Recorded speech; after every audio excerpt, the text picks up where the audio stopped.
I must be the dumbest person on earth.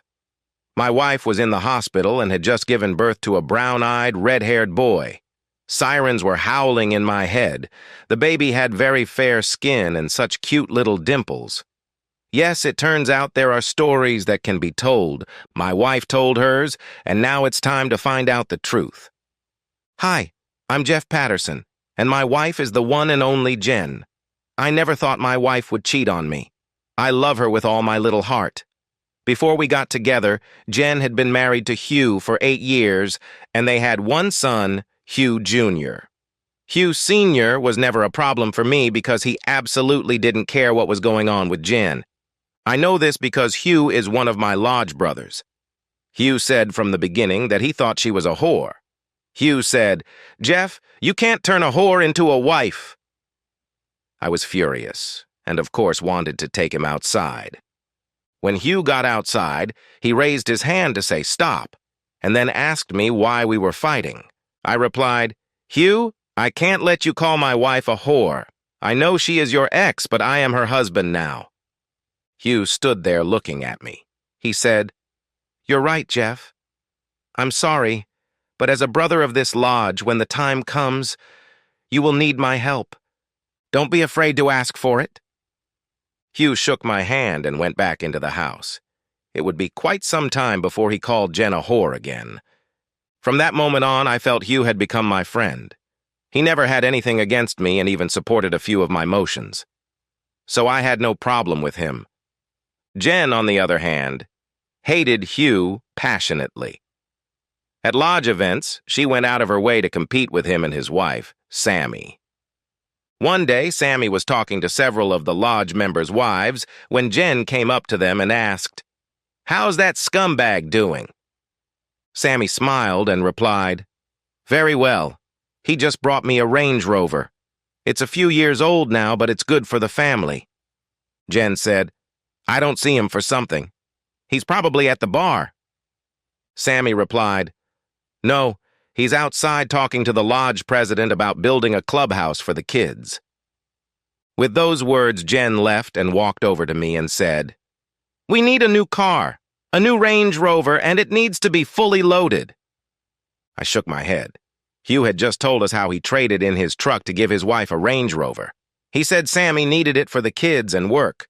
Hugh always did what was required. He drove an old Ford F-150, old and rusty, but still running well.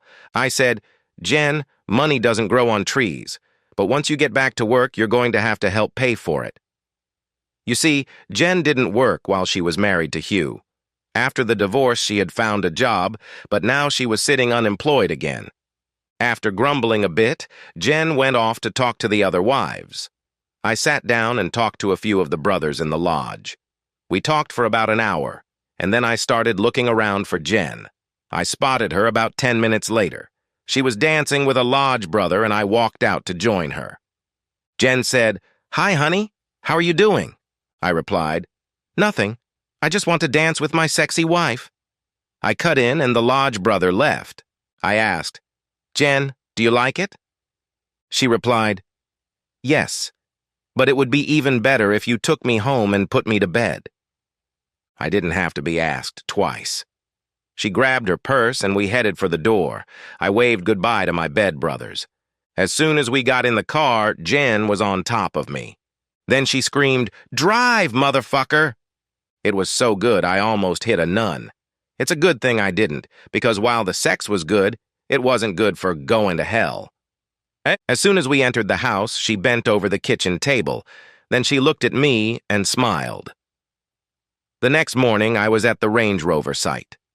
Everything was going well for us. Work was fine, the cottage was fine, and the sex was incredible.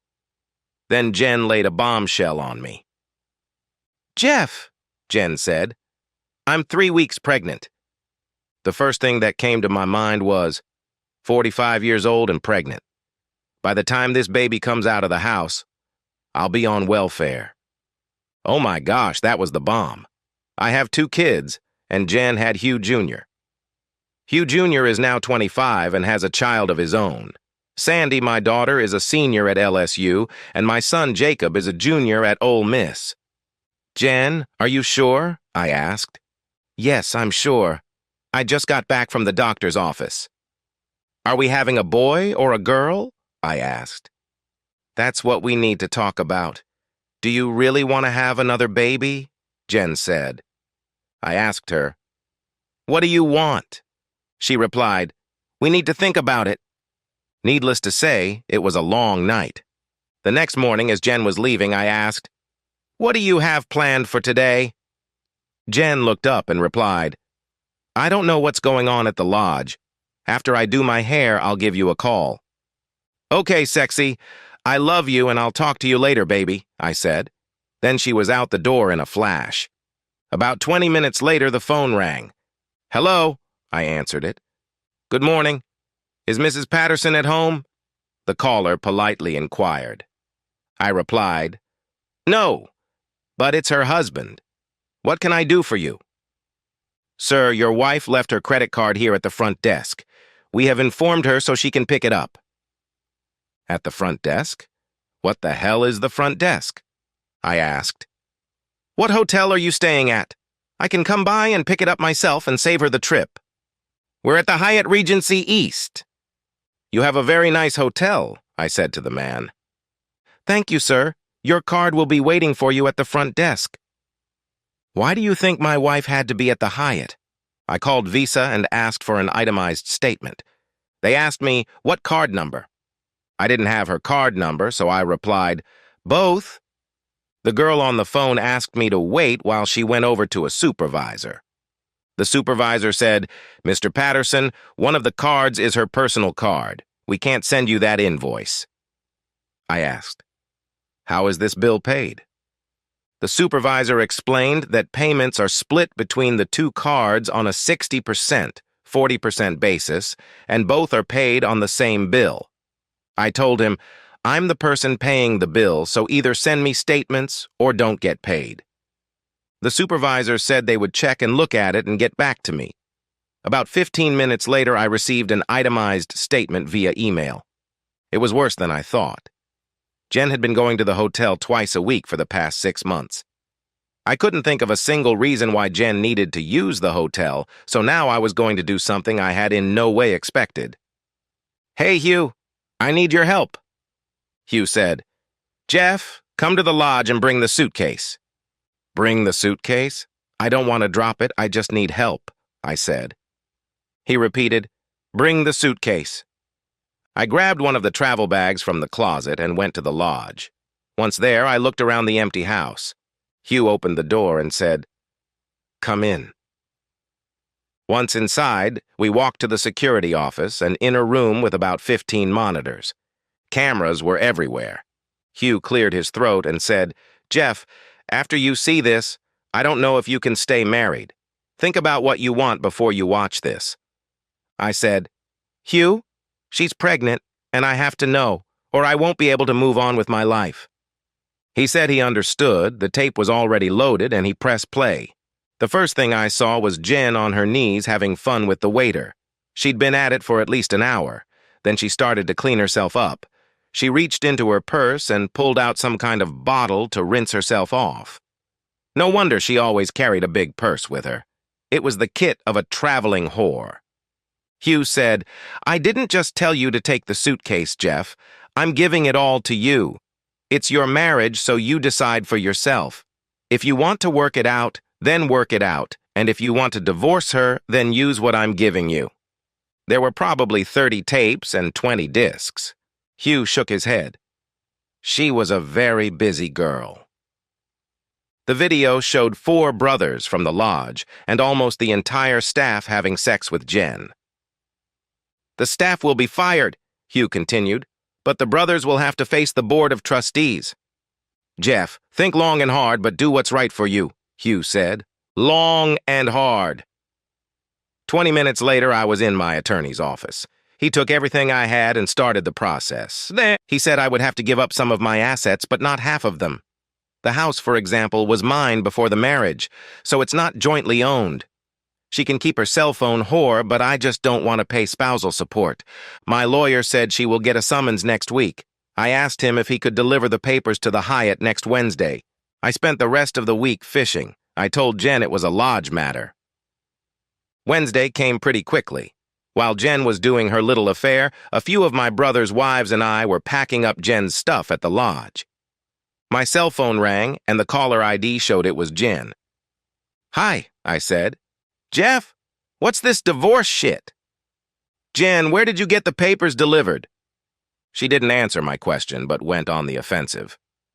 "Look, Jeff, you can't just leave me. You love me and you can't live without me. You said it yourself," Jen said. "I can't live with food, dumbass. But there are plenty of whores here," I shouted. "I've got to go, Jen. A truck just pulled up to take your shit home to your mom." The last thing I heard as I was signing off was, "No!" Things went pretty quickly after that, although Jen talked the judge into holding off on the divorce until after the baby was born. Then she started going to church. Then she told me that Hugh had drugged her and set her up. She repeated it so often that I began to doubt it. Then one of my friends, who had nothing to do with the lodge, took the tapes to a video lab to have them tested. When the lab concluded they were authentic, Jen changed her story. She must have been drugged. Then she said, "The devil made her do it, and now she's in church." I think she prayed that the baby would be mine. So here we are sitting in the courtroom waiting for the DNA test results. The judge asked me, "Are you sure you want the results?" I replied, "Yes, Your Honor." The judge opened the results and asked Jen, "Do you know who the father of this child is?" "Yes, Your Honor. It's Jeff Patterson," she said.